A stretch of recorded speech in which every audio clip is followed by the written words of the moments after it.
오늘 우리에게 주신 말씀은 요한복음 20장 31절 한 절입니다. 요한복음 20장 31절, 우리 한 절이니까 다 같이 한 목소리로 읽도록 하겠습니다.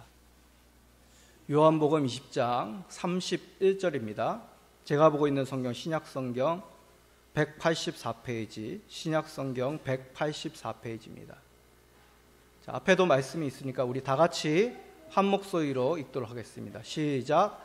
오직 이것을 기록함은 너희로 예수께서 하나님의 아들 그리스도이심을 믿게 하려 함이요 또 너희로 믿고 그 이름을 힘입어 생명을 얻게 하려 함이니라. 아멘.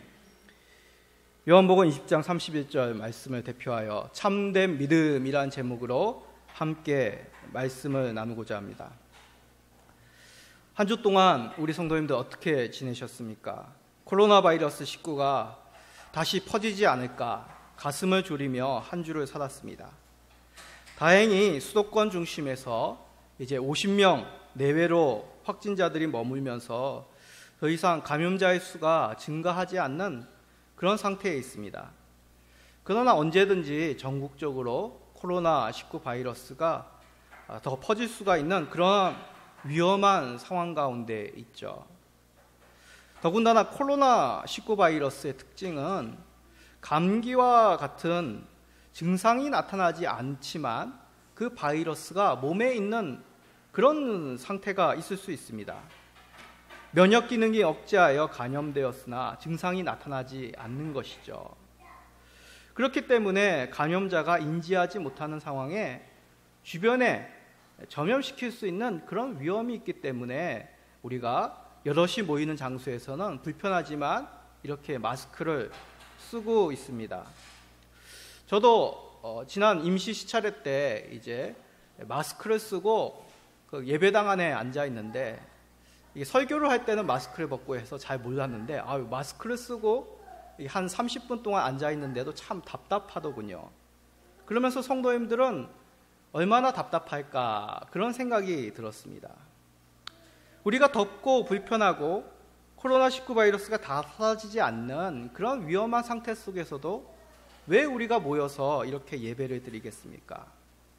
물론 상황에 따라서 저 수도권에서는 아직까지 위험한 상태이기 때문에 온라인 예배를 또 많이 드리고 있습니다. 특히 지금 저희 엘림시민교회에서도 실중계로 이 예배가 유튜브 상에 올라오고 있습니다. 그래서 적은 숫자이지만 지금도 수도권에 아는 지인들이 온라인을 통하여 함께 이 예배에 참여하고 있습니다.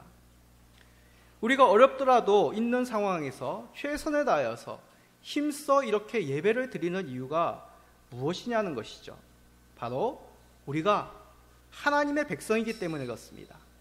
하나님은 우리의 하나님을 우리가 믿고 고백하기 때문에 당연히 성도라면 하나님 앞에 힘써 나와 예배를 드리는 것이죠. 그러기에 우리는 습관적으로 결코 예배를 드리지 않습니다. 설사 예전에 그러했을지라도 말씀을 통해 새롭게 하고 믿음을 우리가 세워가야 되는 것이죠. 그래서 교회의 사역 중에 가장 중요한 사역이 말씀으로 성도들의 믿음을 참되게 세워나가는 것이 가장 교회의 대표적인 중요한 사역 중에 하나입니다. 오늘날들의 교회만이 그러겠습니까? 교회사적으로 참된 믿음을 성도들에게 세우기 위해서 많은 노력들을 하였습니다. 그 가운데 성도들이 무엇을 믿어야 될지를 정리하여서 성도들에게 알리고 교육하고 고백하도록 인도하였습니다. 이것을 좀 힘든 신학적인 용어로 신조, 교리라고 합니다. 많이들 들어보셨죠? 교리, 신조.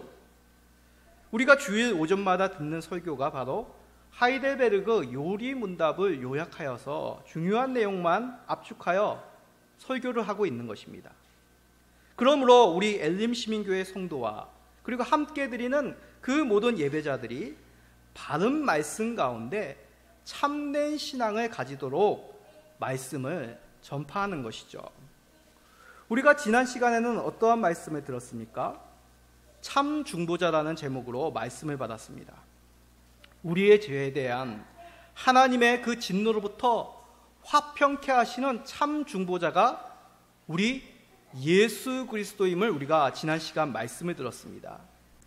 그렇다면 오늘 시간에는 누가 이 예수 그리스도의 중보자 되심의 그 큰 은혜를 받을 수 있느냐, 그 은혜를, 그 중보자 되심을 누가 받을 수 있느냐를 오늘 말씀 가운데 살펴보고자 합니다. 자, 많은 성도님들 중에서도 오해하는 부분이 이 부분입니다. 예수님이 누구를 위해 이 땅에 오셨습니까? 예수님이 누구를 위해서 죽으시고 부활하셨냐는 얘기죠. 예수님은 가난한 사람, 부자, 배운 사람, 못 배운 사람, 남녀노소, 혈통을 따지지 않고 민족을 따지지 않으시는 분입니다. 그러니까 당연히 우리 예수님은 모든 사람을 위해서 십자가에서 죽으시고 부활하셨습니다.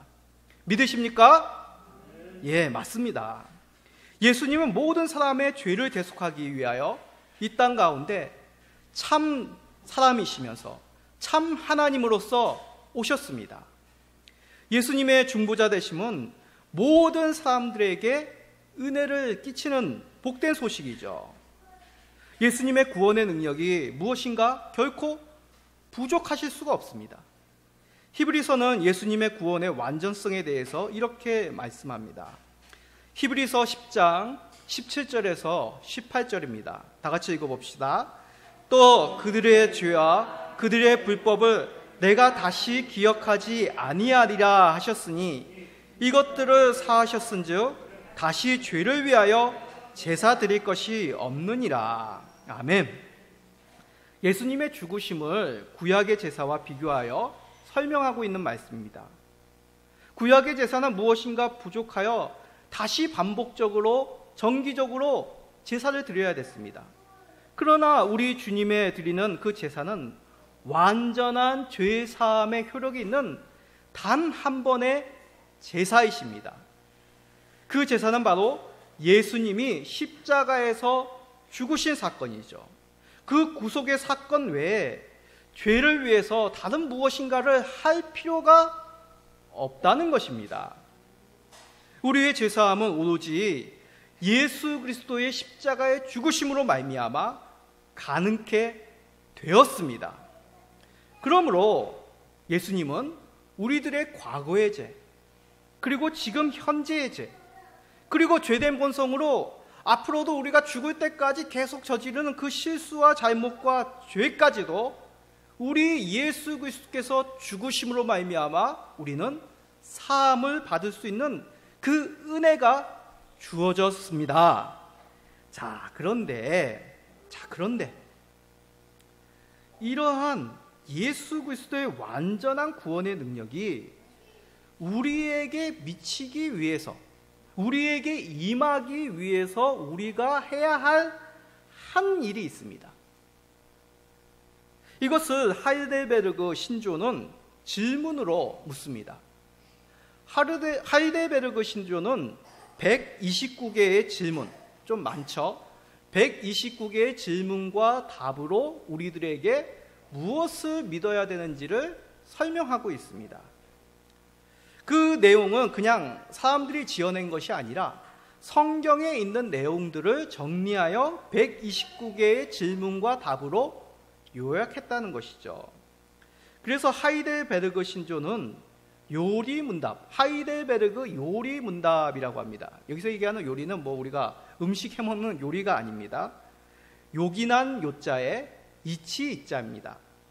그래서 요긴한 이치, 우리가 하나님을 믿는 요긴한 이치를 정리한 내용이다. 그것을 문답 형식으로 정리한 것이다. 그게 바로 하이델베르그 요리문답입니다. 그 가운데 오늘 내용이 20번째 질문입니다. 자, 20번째 질문 한번 앞에 있으니까 읽어볼까요? 시작. 모든 사람이 그리스도를 통해 구원을 받습니까? 네, 쉬운 질문이죠. 모든 사람이 예수 그리스도를 통해서 구원을 받을 수 있습니까? 라는 질문입니다. 자, 한번 속으로 대답해 보십시오. 예, 아니요. 둘 중에 하나겠죠. 정답은 한번 우리 다 같이 읽어봅시다. 시작. 아닙니다. 참된 믿음으로 그리스도께 연합되어 그 모든 은택을 받은 사람들만 구원을 받습니다. 예, 우리가 좀 잘 오해하는 부분입니다. 예수 그리스도의 십자가의 구속의 사건은 모든 사람을 위하여 베풀어 주신 하나님의 절대적인 은혜입니다. 그러나 그 은혜를 받는 사람은 한정되어 있다는 것이죠. 어떤 사람입니까? 참된 믿음으로 화답하는 사람. 그 은혜를 믿음으로 화답하는 사람들만이 그 예수 그리스도의 중보자 되심의 은혜를 우리가 얻게 된다는 것입니다. 자, 그런데 예수님을 믿는 것은 믿는 것이지, 아니 참된 믿음은 무엇이고 은택은 또 무엇입니까? 자, 여러 가지 힘든 얘기들이 나옵니다. 차근차근 우리가 설명하도록 하겠습니다. 자, 예수님이 참된 중보자가 되시기에 모든 사람을 구원할 능력이 되십니다. 이해가 되시죠? 믿습니다, 우리는. 그래서 어떤 분들은 잘못 오해해서 이렇게 얘기합니다. 아, 그러면 모든 사람들이 구원을 받는다. 모든 사람들을 위해서 하나님의 그 예수 그리스도에 보내주신 그 은혜는 모든 사람을 위한 것이니까 모든 사람은 구원을 받는다. 그래서 지옥도 없다고 주장하는 일부 사람들이 있습니다. 자, 여기서 한술 더 떠가지고 사단까지도, 마귀까지도 구원받아 천국에 가간다 라고 주장하는 자들도 있습니다. 맞습니까? 그러면 어떤 일이 일어날까요? 하나님과 예수 그리스도를 믿지 않는 자들까지도 하나님 나라에 들어가게 됩니다. 아니, 이제 예수 그리스도께서 재림하시어 완전한 새 하늘과 새 땅, 하나님 나라를 이루실 텐데 하나님을 믿는 사람도 들어가고 하나님 믿지 않는 사람들도 들어갑니다. 섞여서 사는 것이죠. 그러면 지금 우리가 살고 있는 이 땅의 삶하고 무엇이 다릅니까? 지금도 하나님을 믿는 사람과 하나님을 믿지 않는 사람, 예수님을 주로 고백하는 사람과 예수님을 주로 고백하지 않는 사람들이 함께 거합니다. 그러나 이제 이를 하나님 나라에서는 결코 예수님 믿지 않는 사람과 예수님 믿는 사람들이 같이 있을 수가 없는 것이죠. 그래서 예수님도 분명히 말씀하셨습니다. 마태복음 12장 32절입니다. 다 같이 읽어봅시다. 또 누구든지 말로 인자를 거역하면 사심은 어때? 누구든지 말로 성령을 거역하면 이 세상과 오는 세상에서도 사심을 얻지 못하리라. 자, 무슨 뜻입니까? 사람은 예전에 예수님을 거역할 수가 믿지 않았을 때가 있습니다. 저도 모태신앙이 아닙니다. 초등학교 4학년 때부터 교회를 나가기 시작하였습니다. 그 믿음은 좀 더 시간이 지난 후죠. 이렇듯 우리들은 예전에 예수님을 거역했던, 하나님의 말씀을 거역했던 때가 있습니다. 그런데 성령을 거역하였으면 사심을 얻지 못한다고 합니다. 우리가 예수님을 예전에는 거역하였지만 예수 그리스도를 믿음으로 이제 하나님께 순종하는 사람이 되었습니다. 그런데 성령을 거역하였으면 사심을 얻지 못한다고 합니다. 성령님께서 우리에게 오셔서 가장 하시는 대표적인 일이 우리로 하여금 하나님을 아버지로 고백하게 하시는 것이죠. 하나님을 믿도록 만드시는 분이 성령 하나님이십니다. 그런데 그 성령을 거역하면 어떠한 일이 일어나겠습니까? 하나님을 주로 고백하지 못하는 것이죠. 예수님을 믿지 못하는 것입니다. 그러기에 누구든지 말로 인자를 거역한다는 것은 우리가 예수 그리스도를 예전에 주로 고백하지 못하였지만 이제 성령님께서 찾아오셔서 예수님을 나의 구주, 나의 그리스도로 고백하게 하신다면 우리는 옛 죄가 사함을 받습니다. 그러한 하나님을 거부하였던 죄가 용서함을 받는 것이죠. 그런데 성령을 거역하면, 성령님께서 오셔서 우리로 하여금 강권적으로 예수 믿게 하였는데 우리가 그것을 받아들이지 않고 완악한 마음으로 복음을 받아들이지 않는다면 어떻다고요?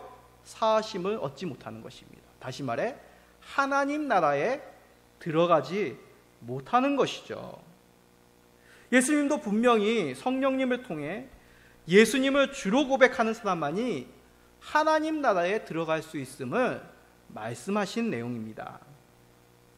그러기에 예수님을 주로 고백하는 것은 찾아오신 성령님께 순복하는 것입니다. 그 성령님의 도움에 우리가 순복하여 예수 그리스도를 우리의 삶 가운데 모셔드리는 것이죠. 예수님을 우리 안에 모셔드릴 때 우리는 그리스도 안에 거하게 됩니다. 이것을 좀 힘든 말로 예수 그리스도와 우리가 연합되었다라고 말합니다. 한번 따라해 볼까요? 우리가 예수 그리스도와 연합되었습니다. 하나가 되었습니다. 예수님 안에 거하게 되었습니다. 네, 같은 뜻입니다.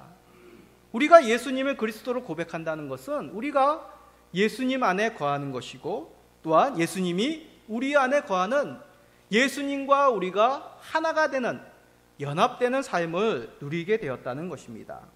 우리 예수님도 비유로 그것을 이렇게 말씀하십니다. 요한복음 15장 5절입니다. 다 같이 읽어봅시다. 나는 포도나무요 너희는 가지라. 그가 내 안에 내가 그 안에 거하면 사람이 열매를 많이 맺나니 나를 떠나서는 너희가 아무것도 할 수 없음이라. 아멘. 예수님과 성도들과의 관계를 포도나무와 가지의 비유로 말씀하십니다. 포도나무의 가지, 이 포도나무의 가지가 붙어 있어야지만 이 가지는 풍성한 열매를 맺는 것이죠. 만약 이 가지가 포도나무의 원줄기에서 떨어져 나간다면 말라 비틀어 불사르게 될 수 없습니다. 그와 같이 성도들은 예수님과 연합하여지만 그 영생의 열매를 맺을 수 있다고 말씀하시는 것이죠. 바울 사도도 비슷한 말씀을 합니다. 바울 사도를 통해서도 동일한 말씀을 하십니다. 로마서 11장 23절입니다. 그들도 믿지 아니하는데 머무르지 아니하며 접붙임을 받으리니 이는 그들을 접붙이실 능력이 하나님께 있음이라. 자, 이건 조금 설명을 하도록 하겠습니다. 바울 사도가 이 말씀을 어떤 말씀을 하냐면 이제 유대인과 이방인의 관계를 돌 감람나무와 참 감람나무로 비유하여 설명하는 것입니다. 우리 예전에 농사를 지으신 분들, 특별히 이제 과수를 하신 분들은 좀 이해가 되실 것입니다. 어떤 과수 가지 중에는 실한 열매를 맺지 못하는 그런 가지들이 있습니다. 바울 사도는 그것을 돌 감람나무의 가지라고 얘기하는 것이죠. 그런 가지들이 풍성한 열매를 맺기 위하여 농법 중에 하나가 접붙이는 농법이 있습니다. 원줄기에 실한 열매를 맺는 줄기에 이 별 볼 일 없는 그런 과일을 맺는 가지를 잘라서 붙이는 것이죠. 그 저희도 저는 농사를 안 지어봐서 시골에 안 살아봐서 그걸 이렇게 실과 시간에 배웠는데 그걸 잘라가지고 붙여가지고 이렇게 줄로 묶어 놓으면 신기하게도 그게 붙여가지고 좋은 열매가 맺혀진다. 그런 거를 이론적으로는 배웠습니다. 근데 되는 나무가 있고 안 되는 나무가 있는 걸로 알고 있습니다. 바울 사도는 감람나무, 다시 말해 올리브 나무를 비교하여 이렇게 설명하는 것이죠. 이방인이었던 그런 돌감람나무가 창감람나무인 이런 유대인들의 그 믿음에 붙여져서 풍성한 과실을 맺을 수 있다. 이것은 이방인으로였던 우리와 같이 자격 없는 우리들이 예수 그리스도의 가지에 붙여줌으로 우리가 영생의 열매를 얻게 되었음을 말씀하고 있는 것입니다. 그러기에 핵심은 예수 그리스도에게 우리가 접붙여지는 것입니다. 이것이 바로 예수님 안에 거하는 삶이죠. 우리가 혼자 있을 때는, 예수 없는 인생일 때는 마른 가지와 같이 돌 감람나무와 같이 별 볼 일 없는 인생, 정말 하나님의 그 진노의 심판에 태움을 받을 수밖에 없는 그런 인생이었습니다. 그러나 예수 그리스도에게 접붙임을 당하였을 때 우리는 예수 그리스도 안에 거하게 되고 풍성한 열매, 다시 말해 영생의 열매를 얻게 되었음을 말씀하고 있는 것이죠. 자, 그러면 우리가 이러한 사실을 깨달았다면 한 발짝 더 들어가야 됩니다. 그러면 어떻게 예수 그리스도에게 접붙임을 받아 그 안에 거할 수 있을까요? 어떻게 우리가 예수 그리스도 안에 거하여 그 구원의 은혜를 누릴 수 있냐는 그런 내용입니다. 이 부분에 있어서 하이델베르그 신조는 우리에게 참된 믿음으로 예수 그리스도에게 접붙임을 당한다라고 말합니다. 자, 따라해 봅시다. 참된 믿음으로 예수 그리스도께 접붙여집니다. 예, 참된 믿음으로 예수 그리스도 안에 거하는 것이죠. 어떻게 보면 쉬운 내용 같습니다. 그런데 참된 믿음이 무엇입니까? 아니면 믿으면 믿는 것이 무슨 참된 믿음이 있고 거짓된 믿음이 있다는 얘기입니까? 이 부분은 정말 중요한 내용입니다. 우리가 신앙의 길을 들어서기 전에 바로 그 앞에, 그 지금 대문 앞에 딱 서 있는 그러한 시점입니다.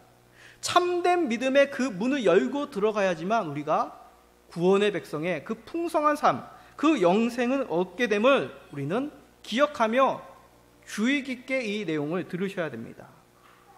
자, 예수님에 대한 참된 믿음이 있으려면 두 가지가 필요합니다.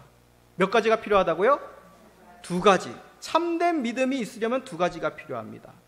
지식과 성령입니다. 따라해 봅시다. 지식과 성령. 지식과 성령. 무슨 지식이냐? 하나님 말씀으로 바탕한 바른 지식입니다. 따라해 봅시다. 하나님 말씀. 예, 하나님 말씀에 대한 지식입니다. 이 지식이 우리로 하여금 참된 믿음을 가지게 하는 것이죠. 자, 두 번째는 성령이라고 했습니다. 따라해 봅시다. 성령님을 통한 복음의 확신. 예, 하나님의 말씀에 대한 바른 지식과 성령님을 통한 복음의 확신이 있어야지만 우리가 참된 믿음을 가지게 됩니다. 이는 거창한 것이 아닙니다. 무슨 새로운 내용을 우리가 듣고 있는 것이 아닙니다. 예전부터 우리가 교회에서 목사님들로부터 설교를 듣고 주일학교 때부터 들어왔던 그러한 성경의 말씀을 요약하여 정리하여 우리들에게 들려주는 것이죠. 자, 한번 세상 사이의 비유를 통하여 생각해 봅시다. 우리가 세상 속에서도 누군가를 만나게 되면 상대방에 대한 조금의 지식이 필요합니다. 또 물건을 살 때도 좋은 물건을 사려면 그 물건에 대한 지식이 필요하죠. 사람을 잘 알지 못하고 사귀게 되면 어떻습니까? 당황하게 됩니다. 여러 가지 일들 가운데 서로를 오해하고 불신을 가질 수밖에 없습니다. 물건도 마찬가지죠. 그 물건이 정말 좋은 물건인지, 가격이 어떠한지, 기능이 어떠한지 그것을 알지 못한데 덜컹 구입하면 그 물건을 버릴 수밖에, 또한 제대로 사용할 수밖에 없습니다. 마찬가지입니다. 우리가 참된 믿음을 가지기 위해서는 말씀을 통한 바른 지식이 있어야 되고 성령님을 통한 그 복음에 대한 확신이 분명하게 있어야지만 우리는 믿음을 참되게 세울 수 있다는 것입니다. 자, 그런데 이러지 못하여서 하나님으로부터 책망을 받고 심판을 받은 자들이 있습니다. 바로 이스라엘 백성들입니다. 호세아 4장 6절 우리가 읽어봅시다. 시작. 내 백성이 지식이 없으므로 망하는도다. 내가 지식을 버렸으니 나도 너를 버려 내 제사장이 되지 못하게 할 것이요 내 하나님의 율법을 잊었으니 나도 내 자녀들을 잊어버리리로다. 참 엄중하신 말씀입니다. 이스라엘 백성들이 하나님의 선민이라고 자부하였지만 정작 무엇이 없었다고요? 하나님을 아는 지식이 없었습니다. 이것은 단지 이스라엘 백성들이 성경 공부를 게을리하여서 하나님에 대한 어떤 그런 머리로 아는 그런 지식을 아는데 게을리했다, 그런 말씀이 아닙니다. 천국은 무슨 우리가 학교에서 시험 보듯이 시험을 보아가지고 하나님을 지식적으로 알아서 커트라인 80점 이상 통과하면 천국, 그러지 못하면 지옥, 그렇게 우리가 천국에 들어가지 않지 않습니까? 여기서 얘기하는 하나님을 아는 지식은 하나님과 우리가 인격적으로 아는 것을 뜻합니다. 다시 한번 얘기합니다. 하나님을 안다는 것은 하나님을 인격적으로 만나는 것, 인격적으로 우리가 하나님을 알아가는 것을 뜻합니다. 제가 이제 이 엘림 시민교회에 온 지 이제 6개월이 지났습니다. 그 시간이 가면서 조금씩 우리 성도님들을 알고 이해하고 서로 아는 관계들이 되었습니다. 부부간의 관계도 그렇죠. 우리가 결혼하기 전에는, 연애하기 전에는 남담이었지만 연애하면서 조금씩 알아가고 결혼하면서 서로에 대해서 깊이 알아갑니다. 부모와 자녀 간의 관계도 마찬가지죠. 자녀가 뭐 100% 다 부모님을 닮았습니까? 나에게 없는 모습도 자녀들이 있습니다. 자녀들이 날 때부터 부모들을 다 이해하고 또한 사랑했을까요? 아니죠. 서로 간에 살아가면서 부모의 사랑을 받고 커가면서 이들이 점점 부모의 사랑을 깨닫게 됩니다. 마찬가지입니다. 하나님과 하나님의 백성의 관계는 이렇듯 인격적으로 만나 서로를 알아가는 것입니다. 그런데 이스라엘은 그저 멀리 계신 하나님, 조상 때부터 그저 섬겨왔던 그런 막연한 하나님으로 이들이 점점 알아가고 섬겨왔다는 것입니다. 그러기에 이들은 하나님의 성품이 어떠한지, 하나님이 싫어하시고 좋아하시는 것이 무엇인지 알지 못하였습니다. 하나님이 지금 이스라엘에게 원하시는 것이 무엇인지 알지 못하고 자신들의 그 어려움을 하나님 앞에 알리는 것을 멈춰버린 것이죠. 하나님과의 그런 인격적인 만남이 점점 사라지게 되었을 때 하나님은 이를 징계하시고 나도 너희를 모른다라고 얘기하시며 이들을 심판하시는 하나님의 모습입니다. 바꾸어 말해서 하나님을 인격적으로 아는 것, 이것은 지식을 동반하여 하나님을 만나는 것입니다. 우리가 인격적으로 하나님을 만날 때 우리는 참된 믿음을 가지게 되는 것이죠. 특히 한국교회는 주목해야 됩니다. 한국교회의 특성상 참으로 이런 부분이 필요합니다. 우리 기독교 역사는, 한국교회의 기독교 역사는 지금 한 140여 년이 됐습니다. 그 140년 되는 한국 기독교 역사 가운데 하나님과의 인격적인 지식으로 하나님을 아는 것보다 어떤 체험적인 신앙을 교회사 가운데 많이 강조했던 면이 있습니다. 그런 가운데 하나님을 말씀을 통하여 인격적으로 만나는 부분에 솔직히 교회와 성도들이 부족한 면이 많았던 것이죠. 그러함에도 우리 이 자리에 참석한 모든 성도님들은 하나님을 말씀 속에서 인격적으로 만나시기를 간절히 축원드립니다. 축원드립니다. 두 번째 우리가 기억해야 될 것은 참된 믿음은 무엇을 통해 가능하다고요? 성령님을 통해 복음의 확신으로 가능합니다. 복음이 무엇입니까? 복음은 바로 예수님이십니다. 복음은 바로 예수가 우리의 그리스도가 되심을 우리가 받아들이는 것, 그 사실이 바로 우리들에게 복된 소식이죠. 예수님은 참 사랑과 동시에 참 하나님으로서 이 땅 가운데 오셨습니다.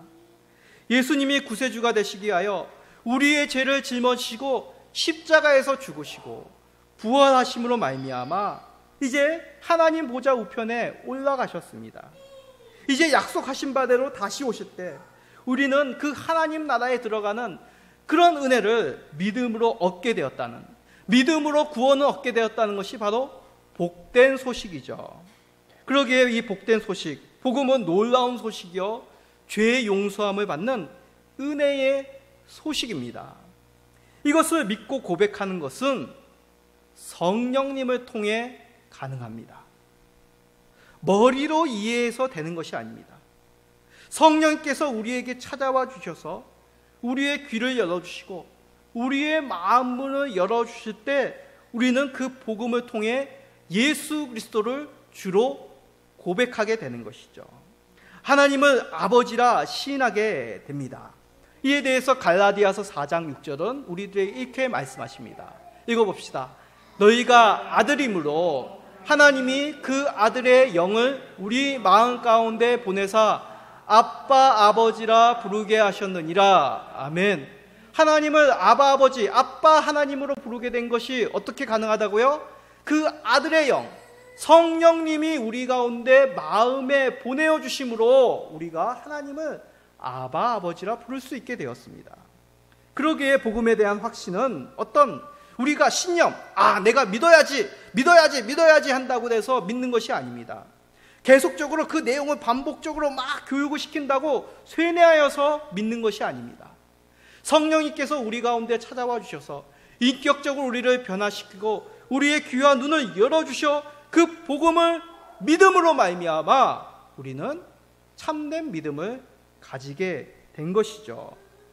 참된 믿음을 세우도록 성령님께서 우리에게 찾아오심으로 우리는 하나님의 백성이 되었습니다. 그러기에 교회가 하는 중요한 일 중에 하나가 성도들에게 참된 믿음을 심겨주는 것입니다. 이 목사가 해야 될 가장 첫 번째 중요한 사역이 말씀 선포입니다. 성도들에게 말씀을 강론하여 참된 믿음을 세우도록 하는 것이 목사가 해야 될 가장 첫 번째 중요한 사역이란 것이죠. 또한 성령님께서 복음을 통하여 사람들의 마음 문을 열고 또한 그 예수 그리스도를 주로 고백할 수 있도록 복음을 전파하는 것이 교회의 또한 중요한 사역 중에 하나입니다. 그러기에 이 자리에 있는 우리 성도들은 말씀을 배우는 것과 복음의 내용을 이해하고 성령님을 통해 확신하시는 우리 모든 성도님들 되시기를 예수 그리스도의 이름으로 간절히 축원드립니다. 자, 참된 믿음은 말씀을 통한 지식과 성령을 통한 복음의 확신으로 세워진다고 하였습니다. 자, 그런데 우리에게 말씀을 통한 지식과 성령님을 통한 복음의 확신을 가지기 위해 뭘 해야 됩니까? 말씀을 통해서 우리가 받은 지식을 가지고 하나님을 만나야 되고 또한 복음을 성령님을 통해 확신해야 되는데 그 내용이 어디 있습니까? 그 대답은 간단합니다. 성경 안에 있습니다. 성경을 통하여서 우리는 하나님을 바르게 알 수 있습니다. 성경을 통하여 복음을 이해하고 성령님을 통하여 고백하게 되는 것이죠. 자, 그런데 성경을 문자적으로 딸딸딸딸딸 외워야 되는 것일까요? 전 이 66권 전부 외우지 못합니다. 이스라엘 율법사들, 바리새인들은 거의 구약의 율법들을 외운다고 합니다. 모세오경을 딸딸딸딸 바리새인들과 율법사들은 외웁니다. 그런데 그들에게는 하나님을 인격적으로 아는 지식이 없다고 예수님으로부터 책망을 받았습니다. 그럼 우리가 성경을 통해 무엇을 알아야 될까요? 참된 믿음을 위해 복음에 약속된 모든 것을 믿어야 됩니다. 자, 마지막으로 따라해 봅시다. 복음에 약속된 모든 것을 믿어야 됩니다. 예, 성경에서 복음으로 가득 찬 그 부분을 우리가 믿어야 된다는 것이죠. 요한복음 20장 31절은 우리들에게 이렇게 말씀합니다. 오직 이것을 기록함은 너희로 예수께서 하나님의 아들 그리스도심을 믿게 하려 함이요 또 너희로 믿고 그 이름을 힘입어 생명을 얻게 하려 함이니라. 아멘. 성경을 기록하신 이유, 복음을 기록한 이유가 무엇이라고요? 예수께서 하나님의 아들 그리스도이심을 믿게 하시기 위하여 하나님께서 이 성경을 기록하셨다, 복음을 기록하셨다라고 우리들에게 말씀합니다. 그런데 성경을 읽어보면 복음 외의 부분도 참 많습니다. 모든 성경 말씀 한 구절 한 구절, 문자 하나하나가 복음을 뜻하지 않습니다. 예를 들어 설명하면 아브라함이 몇 세 때 혹시 죽은 줄 압니까? 175세에 죽었습니다. 사실입니다. 분명히 성경 가운데 기록된 사실입니다. 그러나 아브라함이 175세에 죽었다는 것이 복음의 내용하고는 상관이 없는 것이죠. 그렇다고 이를 믿는 것, 아브라함이 175세에 죽은 걸 난 믿어, 그걸 믿는다고 우리가 구원받았다, 참된 믿음을 가졌다라고 말할 수가 없다는 것입니다. 그러기에 성경에 있는 그 수많은 진리를 요약하여서 하나님 백성이라면 이것을 믿고 고백해야 됩니다, 그 내용을 정리한 것이 있습니다. 그 대표적인 것이 신앙 고백서입니다. 신앙 고백서. 많은 교부들과 신학자들이 교회사 가운데 성도라면, 교회의 성도라면 반드시 이러한 부분을 믿어야 됩니다라고 요약한 것이 신앙 고백서인데, 여러 가지 것들이 있습니다. 방금 얘기한 하이델베르그 요리문답도 그렇고, 또한 우리 고신교회가 또한 증언하는 웨스트민스터 신앙고백, 그리고 대요리문답, 소요리문답, 벨직 신학고백서, 도르트 신경 등이 있습니다. 그런 게 있다고만 우리 성도님들 아시면 되겠습니다. 그 중에서 가장 기본과 기본이 되는 것은 무엇일까요? 예배 시간에 우리가 고백했습니다. 사도신경입니다. 사도신경이 성경 가운데 성도라면 이러한 고백을 해야 된다, 그런 것을 지식으로 우리가 이해해야 된다는 것을 요약한 것이 사도신경이란 것입니다. 사도신경은 교회가 오랜 세월 동안 성경 66권 중에 믿음의 내용을 정리하고 수정하고 우리들에게 전한 내용입니다. 사도신경은 신자라면, 내가 예수님을 믿는 사람이라면 필수적으로 믿음으로 고백해야 될 얘기인 것이죠. 다르게 얘기하면 사도신경의 내용을 이해하고 성령님을 통해 고백할 때 우리는 참된 믿음의 그 근간을 만들 수 있다는 것입니다. 자, 이러한 부분에 어떤 이단들은 이렇게 반박합니다. 아니, 성경 66권에 사도신경이라고 쓰여진 것이 어디 있습니까? 그 사람들 만든 거 아닙니까? 그렇게 주장하며 사도신경의 무용론을 주장하는 이단들이 있습니다. 자, 이것은 정말 우스운 얘기입니다. 마치 이런 겁니다. 우리 부모님들이 자녀들이 학교 가기 전에 뭐라고 얘기합니까? 보통 이런 얘기를 합니다. 얘야, 학교 갈 때 앞만 보고 똑바로 가야 돼. 근데 그걸 얘기를 들은 어떤 아이가 그 문자 그대로 이해를 합니다. 아, 그러면 고개도 돌리지 말고 학교 갈 때 그냥 직진, 선생님이 불러도 고개 돌리지 않고 그냥 고개만 빳빳이 세우고, 친구들과 얘기할 때도 고개도 돌리지 않고 앞만 보고 있어요. 이 아이가 잘못 오해한 것이죠. 앞만 보고 한눈 팔지 말고 친구들과 선생님과 바른 관계로 너가 학교 생활을 해야 돼, 그러한 내용을 그냥 부모님들은 그렇게 너 똑바로 정신 차리고 앞만 보고 학교 다녀, 그렇게 얘기할 때가 있지 않습니까? 마찬가지입니다. 사도신경은 직접적으로 성경에 사도신경이라고 쓰여 있지 않지만 성경에 있는 내용 중에 반드시 우리가 믿어야 될 그 내용들을 요약한 교리란 것입니다. 교회가 만약 사도신경을 신앙 고백으로 받아들이지 않는다면 그 교회는 참된 교회가 아닙니다. 이것을 성도들이 고백지 않는다면 그 사람은 성도로서 의심해야 됩니다. 그러기에 교회는 이 사도신경을 강론해야 되는 것이죠. 설명하고 가르쳐야 되는 것입니다. 부지런히 그 내용이 무엇인지를 성도들에게 알려야 되는 것이 교회의 의미입니다.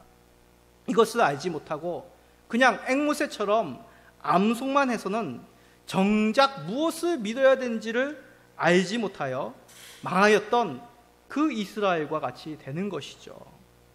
그러기에 성도들은 사도신경에 대해서 바르게 이해하는 것이 필요합니다. 이 자리에 있는 모든 성도님들은 그 사도신경을 바르게 이해하시고 믿음으로 고백하시기를 간절히 축원드립니다. 자, 이상으로 참된 믿음을 얻기 위해서 우리가 말씀을 들었습니다. 하나님 말씀에 대한 바른 지식이 있어야 됩니다. 성령님을 통하여서 그 복음에 대한 확신이 있어야 됩니다. 하나님은 그러한 가운데 사도신경을 통하여 우리가 그것이 무엇인지, 어떠한 내용을 우리가 받아들이고 믿음으로 고백해야 되는지를 사도신경을 우리들에게 정리하여 주었다는 것입니다. 교회는 이것들을 성도들에게 이해시키고 가르침을 통하여 더욱 성도들이 믿음으로 고백할 수 있도록 돕는 사역을, 가르치는 사역을 하는 것이 또한 교회인 것이죠. 그러기에 다음 시간부터는 사도신경을 또한 강론하도록 하겠습니다. 이 자리에 계신 모든 성도님들, 우리의 모든 삶이 헛되지 않기 위해서는 참된 믿음을 가져야 됩니다. 그 참된 믿음, 말씀을 통한 바른 지식, 성령님을 통한 그 복음의 확신이 있음으로 말미암아 우리는 그 하나님의 영생의 은혜를 누리게 되는 것이죠. 이 자리에 계신 모든 성도님들, 함께 드리는 그 모든 성도들이 그 은혜를 충분히 받아 하나님과 이 땅 가운데서도 그 복음의 영광을 누리시는 모든 성도들이 되시기를 간절히 축원드립니다. 아멘.